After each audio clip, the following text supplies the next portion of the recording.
नमस्कार, मी विशाल परदेशी. महाराष्ट्र विशेषमध्ये आपलं सगळ्यांचं स्वागत. राज्य सरकारने जनतेकरता घेतलेले लोकोपयोगी निर्णय आणि त्याचबरोबर काही महत्त्वाच्या प्रकल्पांसंदर्भातल्या सकारात्मक घडामोडी आपण जाणून घेणार आहोत महाराष्ट्र विशेषमध्ये. चला सुरुवात करूया.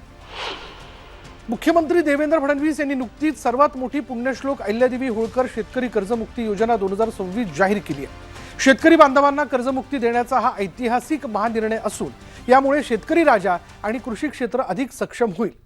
या योजनेचे महत्त्वाचे मुद्दे पुढीलप्रमाणे आहेत. सुमारे 56 लाख शेतकऱ्यांना याचा लाभ होणार आहे. 36,500 कोटींचं वितरण केलं जाईल. 1 एप्रिल 2019 ते 31 मार्च 2026 दरम्यानचं प्रति शेतकरी 2 लाख रुपयांपर्यंत थेट कर्ज जे त्यातनं त्यांना मुक्ती मिळेल. कर्ज 2 लाखांपेक्षा जास्त असल्यास वरची रक्कम शेतकऱ्यांना भरावी लागणार आहे. वेळेत कर्ज फेडणाऱ्या शेतकऱ्यांना 50,000 रुपयांपर्यंतचा प्रोत्साहनपर लाभ मिळेल. या योजनेसाठी जमिनीच्या क्षेत्राची कोणतीही अट नाही. संपूर्ण प्रक्रिया ऑनलाईन आणि पारदर्शक असेल. योजनेचा लाभ घेण्यासाठी आधार प्रमाणीकरण अनिवार्य आहे. राष्ट्रीयकृत खासगी, ग्रामीण, जिल्हा बँका आणि प्राथमिक कृषी पतपुरवठा संस्थांच्या कर्जांना ही योजना लागू आहे.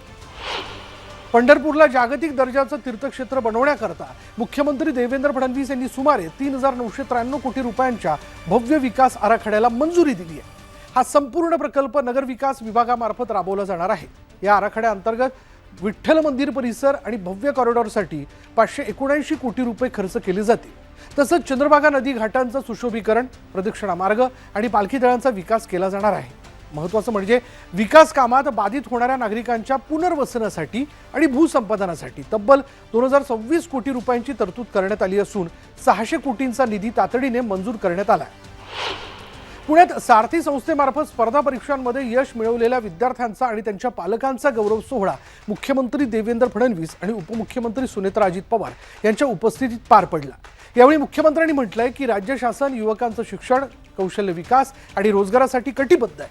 सारथीच्या माध्यमातून आतापर्यंत 1100हून अधिक विद्यार्थी MPSC तर 140हून अधिक विद्यार्थी UPSC मध्ये यशस्वी झाले. मुख्यमंत्र्यांनी विद्यार्थ्यांना कृत्रिम बुद्धिमत्ता, ड्रोन तंत्रज्ञान अशा आधुनिक कौशल्यांकडे वळण्याचं आवाहन केलं. मुख्यमंत्री देवेंद्र फडणवीस यांनी पालघर जिल्ह्याचा दौरा करून वाढवण बंदर, बुलेट ट्रेन, विमानतळ आणि सागरी सेतू यासारख्या भव्य प्रकल्पांच्या कामांची प्रत्यक्ष पाहणी केली. पालघरच्या विकासाला गती देणारे हे प्रकल्प राज्यासाठी गेम चेंजर ठरतील असा विश्वास त्यांनी व्यक्त केला. सुमारे 76,220 कोटी रुपयांचं वाढवण बंदर पुढील 60 महिन्यात पूर्ण करण्याचं नियोजन आहे. जो आपला कोरे बीच आहे त्याच्या जवळ आपण देशातलं पहिलं ऑफशोर एअरपोर्ट तयार करण्याचा निर्णय केलाय. प्री फिजिबिलिटी रिपोर्ट मध्ये ही जागा फिजिबल म्हणून आलेली आहे. आता आजच त्या संदर्भात डिटेल्ड प्रोजेक्ट रिपोर्ट DPR तयार करण्याचे आदेश मी दिले आहेत. मुख्यमंत्री देवेंद्र फडणवीस यांच्या उपस्थितीत वर्षा निवासस्थानी पाणी फाउंडेशनच्या सहकार्याने सत्यमेव जयते फार्मर कप 2026चा शुभारंभ करण्यात आला. या उपक्रमाअंतर्गत राज्यातील 50 लाख शेतकऱ्यांना गट शेतीत आणण्याचा संकल्प मुख्यमंत्र्यांनी व्यक्त केला. सध्या यात 18,000 शेतकरी गट सक्रिय आहेत. गट शेतीमुळे सोयाबीन, कापूस, मका उत्पादनात सरासरी 71% वाढ झाली असून सामूहिक खरेदीमुळे शेतकऱ्यांची 1,584 कोटी रुपयांची बचत झाली आहे. याच कार्यक्रमात स्मार्ट शेती ॲपचं लोकार्पण करण्यात आलं. अभिनेता आमिर खान यांनीही या मोहिमेचं कौतुक करत विकसित भारतासाठी शेतकऱ्यांचं सक्षम होणं गरजेचं असल्याचं सांगितलं.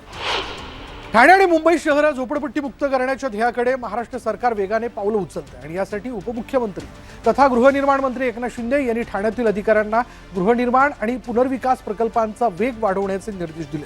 त्यांनी बांधकाम व्यावसायिकांसाठी 3 वर्षांची मुदतही निश्चित केली.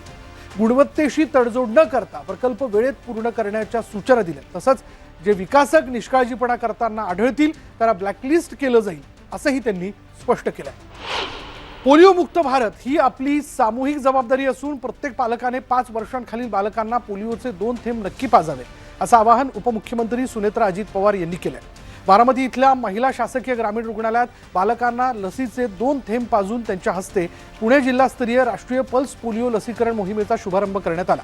उपमुख्यमंत्री सुनेत्रा पवारांनी स्पष्ट केलंय की पोलिओवर मात करण्यासाठी लसीकरण हाच एकमेव आणि प्रभावी मार्ग आहे. आज महाराष्ट्र विशेषमध्ये इतकंच. इथेच थांबणार आहोत. पहा फक्त न्यूज 18 मराठी, आवाज महाराष्ट्राचा.